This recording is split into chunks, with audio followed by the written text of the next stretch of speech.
This is the first Microsoft Excel video that I'm making on this channel because, frankly, it's pretty rare that I open up Microsoft Excel and I do something that I think, hey, others might not know how to do this. But this past week, I was setting up some cell validation in Microsoft Excel.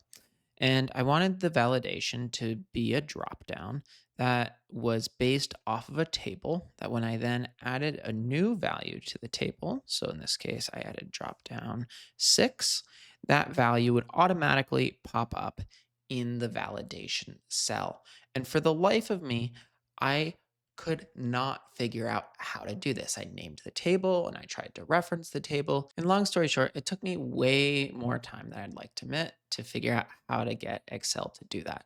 So I'm making this video. So if you're trying to solve that problem, you can watch it and hopefully figure it out.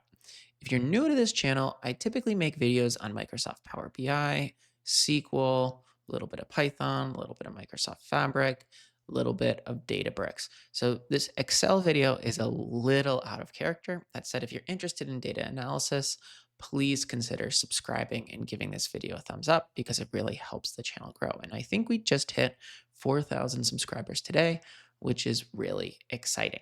But anyway, let's jump into the computer and let me show you how you can set up a data validation for an Excel cell based off a list that's contained in a table. Okay, the first thing that we're going to want to do is we're going to want to create a new worksheet. And on this new worksheet, I'm going to create a list of values. And these will be the values that we want to pop up as an option in the Excel cell that we're trying to data validate. So I'm going to title this list of values.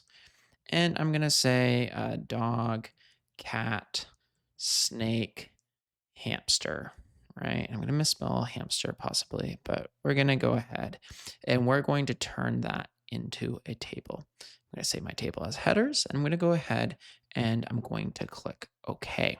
Now that we have a table, what you'll notice is that I can go ahead and I can reference a column of that table, right, by going right here and then simply removing this and referencing list of values. So when I go ahead and do this, as you can see, I now have that list populating up. So if I go ahead then and I take that formula and I go over here into formulas and then I exit out right here and I go into name manager, what I can go ahead and do is click the new button and I can create a new named range, right? So I can say, hey, this name of animals scope workbook refers to table 2 list of values and then click OK. What I'll now have is now a new named range or new named range called animals. And that named range will change. So for example, if I add another animal under here like skunk, skunk, right? And I go back into that name manager, what you'll see is that skunk is now an option. What this then means is that when I'm setting up data validation, and let's just say I want to set up data validation on this cell, D4, what I can do is I can go over here into the data tab.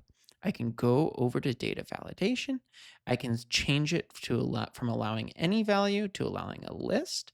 And in the source, I can go equals, and then I can type in the name that I just set. So in this case, I can go animals. And I can go ahead and I can click OK. And just like that, I now have a drop down that is completely aligned to my table. So I hope this trick saves you some time. If you enjoyed this video, again, I typically don't make videos about Microsoft Excel, but if you like Power BI and Fabric, subscribe and give this video a thumbs up if you like something a little different. Thanks for watching.